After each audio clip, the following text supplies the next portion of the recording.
Hello everyone, welcome to IAS and PCS। Chapter 3 जो है लक्ष्मीकांत का 7th एडिशन से नया चैप्टर है जो आया है इस बार एडिशन में, हम उसको देख रहे थे। और प्रीवियस लेक्चर तक हम लोगों ने बात कर ली थी कि फंक्शंस क्या हैं कॉन्स्टिट्यूशन के, पर्पस क्या है, एक ही बात है। अब हम देखते हैं संविधान को। अगर हम किसी भी कंट्री के कॉन्स्टिट्यूशन के ऊपर कमेंट करें that yes this is a good constitution, this is a remarkable constitution, तो एक संविधान को अच्छा क्या चीज़ें बनाती हैं, क्या कैरेक्टरिस्टिक्स बनाती हैं, क्या क्वालिटीज़ बनाती हैं। तो एक अच्छे संविधान की 7 क्वालिटीज़ होती है जनरली, जो कि अलग अलग टाइम पर अलग अलग पॉलिटिकल थ्योरिस्ट ने दी हैं, लेकिन सबकी आर्गूमेंट्स में ये 7 चीज़ें कॉमनली निकल कर आई हैं।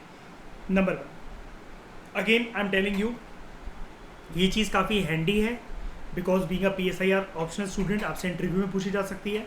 और PSIR में आपको बहुत ऐसा मिलेगा नहीं, मतलब ऐसा कुछ भी करके। तो this is the good thing about this edition और ये चैप्टर जो इस बार ही आया कि आपको सारी क्वालिटीज़ एक जगह पर मिल गई। अब UPSC सोच के देखो जरा, मेंस में पूछ ले ये GS पेपर 2 में कि गुड कॉन्स्टिट्यूशन की क्वालिटीज़ क्या होती हैं। अब बैठ के वहाँ पर आप सोच रहे हो तो आपका टाइम वेस्ट नहीं होगा एटलीस्ट, ठीक है। अच्छा, एक बात और बताता हूँ मैं आपको, ये मैंने अक्सर नोट करा है, ये 6 साल से नोटिस कर रहा हूँ मैं।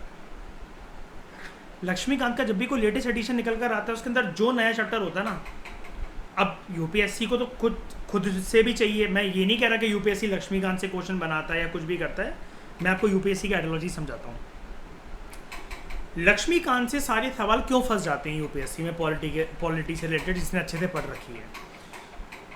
जब भी कोई लेटेस्ट एडिशन आता है लक्ष्मीकांत उसमें नया चैप्टर डालता है कुछ। इस बार बहुत ज़्यादा डाल दिए, इतने नहीं डालता था, 1-2 ही डालता था, हमेशा 12 डाल दिए इस बारी। UPSC को हिंट मिल जाती है कि उसका दिमाग चौकन्ना हो जाता है, अच्छा यार ये तो हमने पूछा ही नहीं था। तो देखते हैं एक बारी लक्ष्मीकांत क्या क्या बातें कर रहे हैं इसने अपने चैप्टर जो लिखी रखी हैं। फिर वो घुमा फिर आके तिगड़म इससे जोड़कर, संविधान के इस वाले पॉइंट को जोड़कर पॉजिटिव सेक्युलरिज्म से जोड़ देगा, पॉलिटिकल थ्योरी से जोड़ देगा, क्या पता इसको गांधीयन आइडियोलॉजी से जोड़ दे, कार्ल मार्क्स से जोड़ दे। अब आप कहोगे सर ये चीज़ें तो नहीं आती फिल्म्स के अंदर। मैं पॉलिटिकल थ्योरी का जिक्र कर रहा था जो प्रीवियस लेक्चर के अंदर, वो सिर्फ इसलिए कर रहा था। आप 2020 का पेपर उठाकर देखो, 2019 का पेपर उठाकर देखो, आपको समझ में आएगा। UPSC 11th क्लास की जो पॉलिटिकल थ्योरी वाली बुक है उसको उठाकर प्लस लक्ष्मीकांत, अब पेपर लक्ष्मीकांत से नहीं बनाता है लेकिन कॉन्स्टिट्यूशन की चीज़ों को पॉलिटिकल थ्योरी के साथ मिक्स करके कंबाइंड स्टेटमेंट दे रहा है। उसने हद मचा दी थी 2020 के फिल्म्स के अंदर। उसने गांधीज्म और मार्क्सिज्म में सिमिलैरिटीज और डिफरेंसेस का फिल्म्स का क्वेश्चन बना दिया था। एक लाइन थी सिमिलैरिटी की, दूसरी थी डिफरेंसेस की, फिर कहता 1 and 2 only, 1 only 2 only, both 1 and 2, neither 1 nor 2। एक पेज पर सिर्फ एक बक्से में वो गांधीज्म और मार्क्सिज्म पॉलिटिकल थ्योरी की बुक के अंदर दे रखा है 11th क्लास की, चैप्टर 3 चैप्टर 4। और वहां से वो question directly ditto line to line, जहां UPSC ने कॉमा डाला वो वहां कॉमा डाला हुआ है। अब लोग क्या है, ये तो पढ़नी ही नहीं है, ये तो काम की नहीं है, हमारा कौन सा PSI ऑप्शन हम क्यों पढ़ें। तो भाई मत पढ़ो, बैठे रहो फिर 1 साल के लिए घर पे। तो देयर आर सम क्वालिटीज और characteristics of a good constitution. एक है ब्रेविटी। क्या मतलब होता है ब्रेविटी का, समझते हैं इस चीज को। कॉन्स्टिट्यूशन जो है वो प्रिसाइज हो, अनवांटेड प्रोविजंस को ना डाले जिसकी जरूरत भी ना हो, वो टू द पॉइंट बातें करे, क्योंकि कॉन्स्टिट्यूशन के अंदर स्कोप ही बहुत कम होता है। लेंथी कॉन्स्टिट्यूशन अगर हो with two many details, it creates confusion in the interpretation of its clauses. अब मुझे एक बात बता दो, सोच समझ के बताना, इंडियन कॉन्स्टिट्यूशन ब्रेविटी के प्रिंसिपल पे चलता है? बताओ, है ये फीचर? ऐसा मत कहना, ऐसा कहने की जरूरत मत करना। वैसे तो हम पर्सनली 1 to 1 जो बातें कर रहे हैं तो कह सकते हैं कि हाँ ये बिल्कुल नहीं है, क्योंकि जब नाम ही है ब्रेविटी में टू द पॉइंट, घंटा टू द पॉइंट। छोटा कॉन्स्टिट्यूशन है हमारा, दुनिया का लेंथीएस्ट कॉन्स्टिट्यूशन है ना। लेकिन अब इस पॉइंट को फिर जस्टिफाई से कैसे करेंगे? मैंने इसलिए इसके पीछे अलग लेक्चर बनाया। मैं चाहता तो प्रीवियस लेक्चर में डिस्कस करवा देता फंक्शन के साथ। मैंने जो वो बोल के ख़त्म करा कि इसको मैं अलग से डिस्कस करवाना चाहता हूँ। एक एक पॉइंट को पहले कनेक्ट करेंगे, क्योंकि ये रट्टा मारने से थोड़ी ना कवर हो जाएगा। रट्टा तो उसका कोई भी, अब जिसके हाथ में 7th एडिशन आया है, हमें तो उससे एक्स्ट्रा एज बनानी है ना, कि जो चीज़ें यहाँ दे रखी हैं उसके बियॉन्ड जाकर हम कुछ डिस्कस कर सकें। अब वो अगर मान लो कि मेंस में क्वेश्चन बना दे कि Indian constitution has often been criticise on the context of feature that it does not follow the principle of brevity. अब भाई बंदे को ना उसकी हिंदी समझ में आ रही है ना इंग्लिश समझ में आ रही है कि ब्रेविटी क्या होता है। यार बेवरेजेस सुना है हमने तो, कॉफ़ी, चाय, कॉफ़ी, टी, ये ब्रेविटी क्या होता है? ब्रेविटी डिक्शनरी, ये सारे शब्द डिक्शनरी मीनिंग से थोड़ी ना कवर होंगे, इसके लिए आपको एनालिसिस जाननी पड़ेगी। यूपीएससी बहुत चालाक है। अब मैं वही बता रहा हूँ आपको, लक्ष्मीकांत का जब जब लेटेस्ट एडिशन आता है आने वाले सालों के अंदर पॉलिटी में, अब आप ये 12 चैप्टर्स को ही देखोगे अब यहाँ पे, अब वो आपके साल बर्बाद ना हो, तो इसलिए मैं चाहता हूँ कि 2024 में इससे जो भी, और पक्का आएगा, डेफिनेटली आएगा, देख लेना 12 चैप्टर्स में से कुछ ना कुछ पक्का फंसेगा।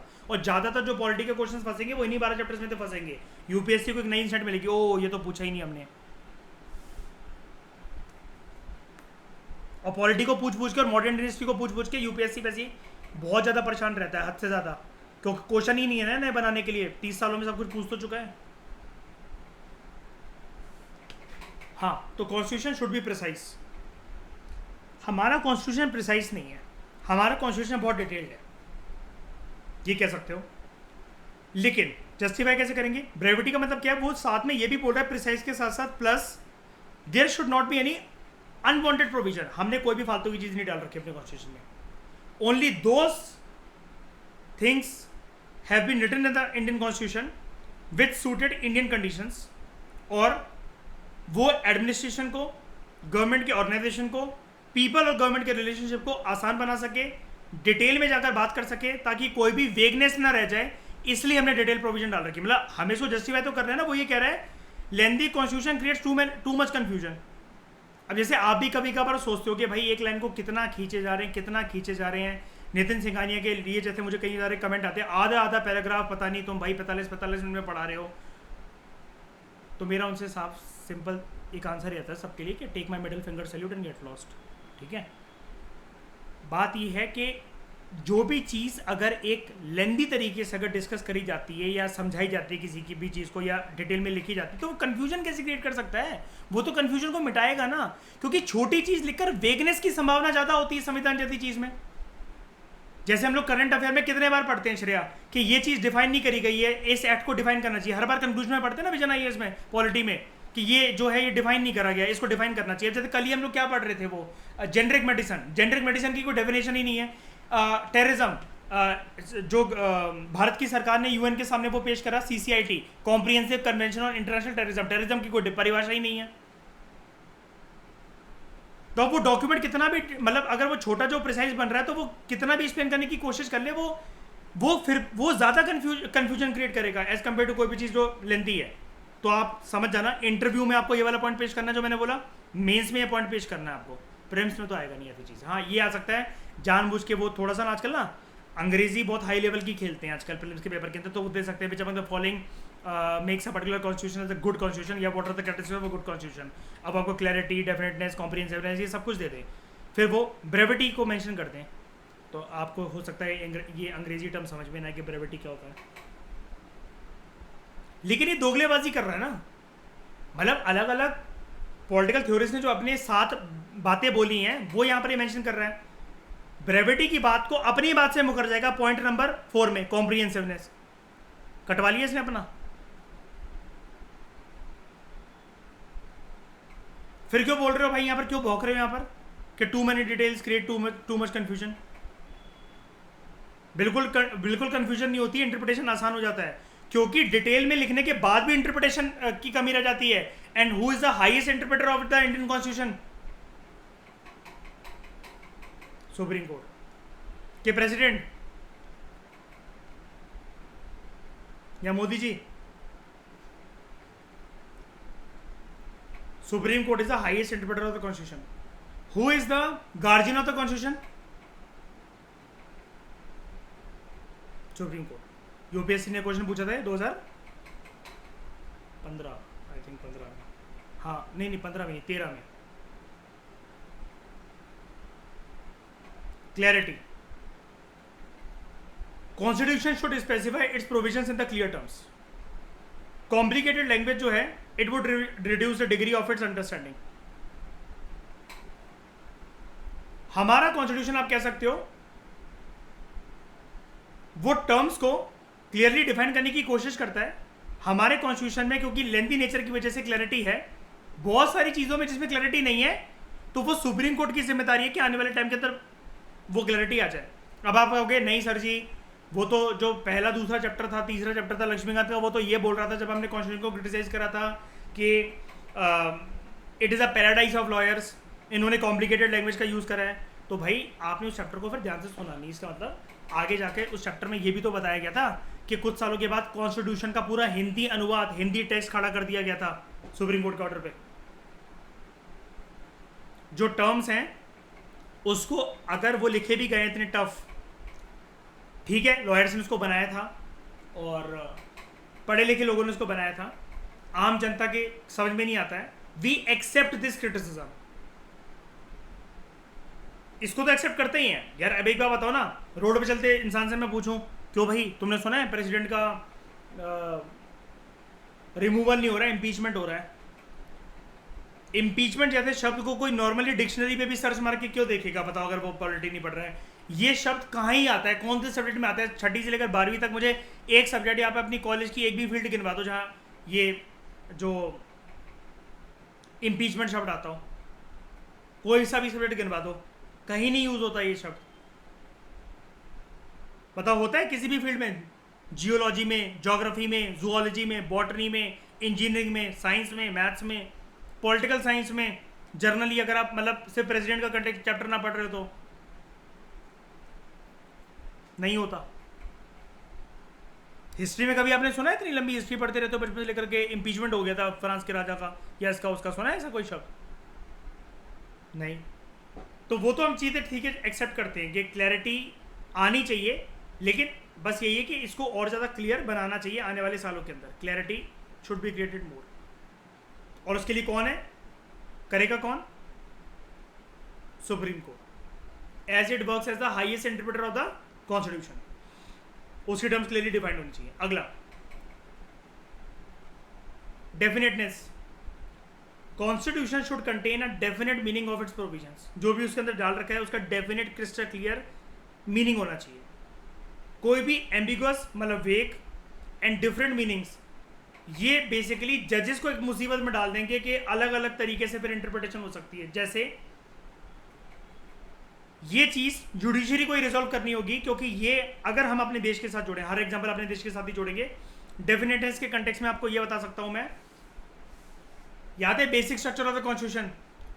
कोर्ट खुद असमंजस में है। Yes it is part of the constitution, yes it is not part of the constitution. हाँ finally yes yes yes it is part of the constitution. हुआ ऐसा कि नहीं हुआ?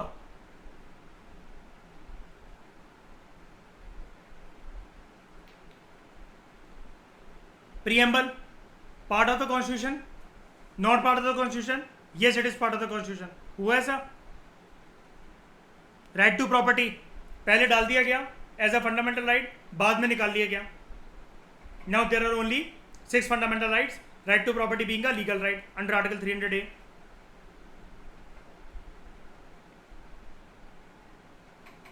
तो कॉन्स्टिट्यूशन में कभी भी एम्बिगुअस वर्ड नहीं होनी चाहिए। और ये जो क्लैरिटी वाला पॉइंट है, एक चीज बताना भूल गया मैं आपको,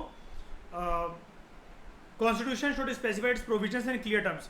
बहुत बार लक्ष्मीकांत में चिट्ठा होता है ना, आप उस चिट्ठे को जो रेडी करते आए हो अभी तक, आई होप आपने करा होगा कि जब मैं बोलता हूँ आपसे चैप्टर 1 से लेकर एंड तक, हर चैप्टर में जब वो एक वर्ड आता है कि this has nowhere been defined in the constitution, ये कहीं पर भी डिफाइंड नहीं है, कहीं पर भी नहीं दे रखा है। आप यहाँ पर ये लिख सकते हो एक आगे एक लाइन लिखकर कि कॉन्स्टिट्यूशन में सुप्रीम कोर्ट को ये इंश्योर करना चाहिए कि एटलीस्ट ये जो टर्म्स हैं ये कहीं पर भी डिफाइंड नहीं है, लेकिन फिर भी ये यूज़ करी जाती हैं तो उसको डिफाइन करा जाए। जैसे बजट हम लोग यूज़ करते थे, budget word is nowhere defined in the constitution. वहाँ पर क्या वर्ड होता है? Annual financial statement. समझ रहे हो? क्लियर मतलब क्लैरिटी मिल पा रही है? तो ये जो 12 चैप्टर्स हैं आपके लिए ईजी होंगे, क्योंकि आपने लक्ष्मीकांत बहुत डिटेल में पढ़ लिया, आप धुरंधर बन गए हो। बस कनेक्शन आपको आना चाहिए। अगर आप पुरानी बातें रिकॉल नहीं कर पा रहे हो, यार ये क्या पढ़ा था, ये कब पढ़ा था, तब प्रॉब्लम है आपके रिवीजन में। लेकिन डोंट वरी, अक्टूबर के बाद रिवीजन भी सॉर्ट आउट हो जाएगी। Comprehensiveness. Constitution should be comprehensive in laying down the powers of the government as well as the rights and the duties of the citizens. अब एक बात बताओ, ये प्रिंसिपल ज्यादा अच्छा है कि ब्रेविटी का प्रिंसिपल अच्छा है कि प्रेसिडेंट की 4 शब्द लिख दिए उसकी पावर में, नागरिकों की ड्यूटीज में 6 शब्द घुसे हुए हैं कि ये ड्यूटीज उनको निभानी चाहिए। इसके बड़े सारे इंटरप्रिटेशन नहीं निकल जाएंगे? बताना जरा।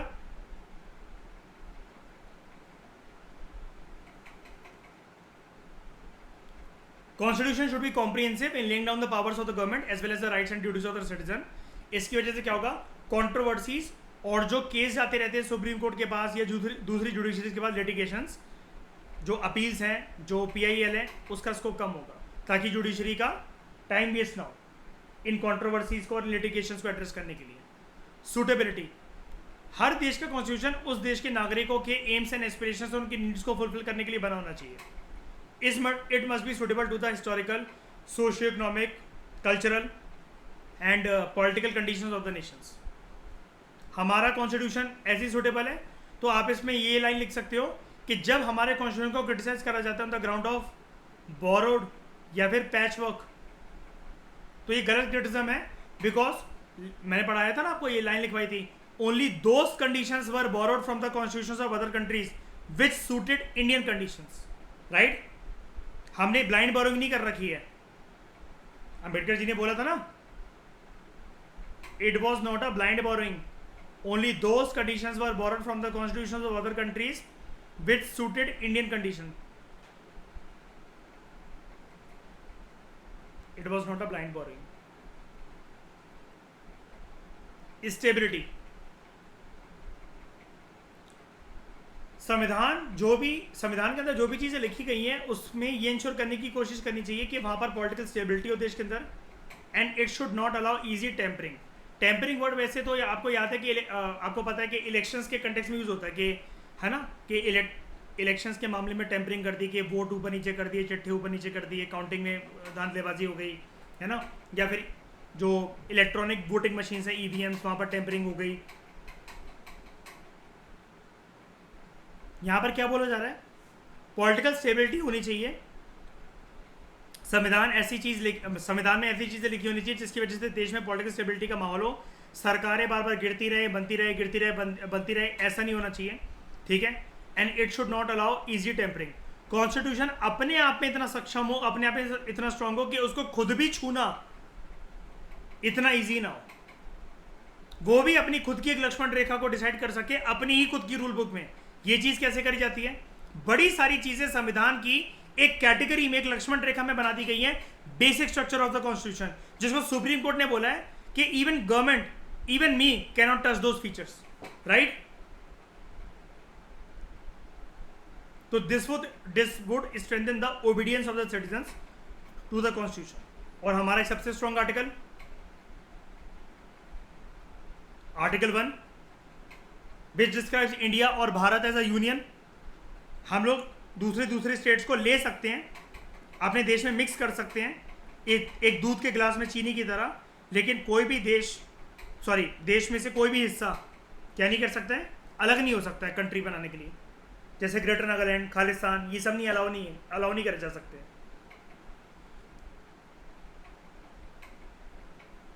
एक्सेशन अलाउड है, सेसेशन अलाउड नहीं है। उसके बाद लास्ट है फीचर एडेप्टेबिलिटी का। कॉन्स्टिट्यूशन एक डायनेमिक होना चाहिए and it should not B static. इसलिए हमारे कॉन्स्टिट्यूशन को क्या बोला जाता है, कॉन्स्टिट्यूशन ऐसा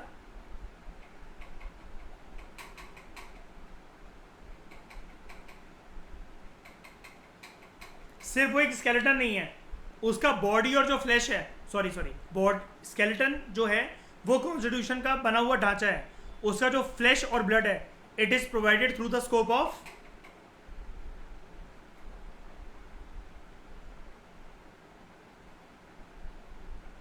अमेंडमेंट्स अंडर आर्टिकल, और अमेंडमेंट में भी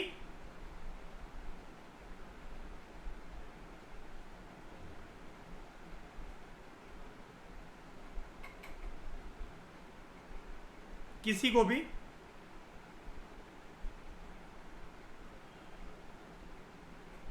अपसेट होने का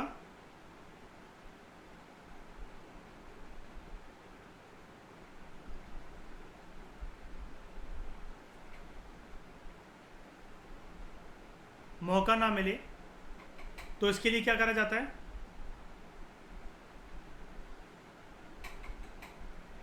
कभी कभार किसी अमेंडमेंट में आर्टिकल 368 के दायरे में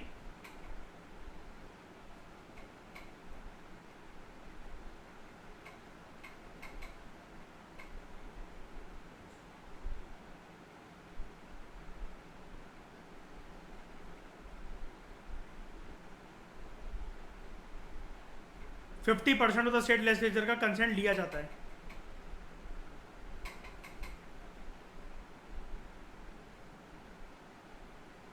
राइट? बताओ, होता है ऐसा with regard to amendment of the constitution, है ना, या कॉन्स्टिट्यूशनल प्रिंसिपल्स। एग्जाम्पल दो ऐसे किसी भी अमेंडमेंट का। जीएसटी, है ना,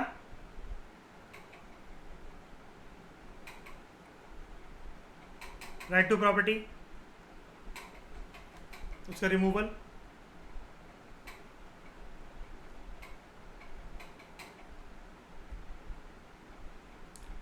इस डिस्कशन में फिलहाल इतना ही। Thank you very much for discussion. Next lecture में बात करेंगे दुनिया के अलग अलग संविधान अलग अलग कैटेगरीज में कैसे क्लासीफाई करे जाते हैं।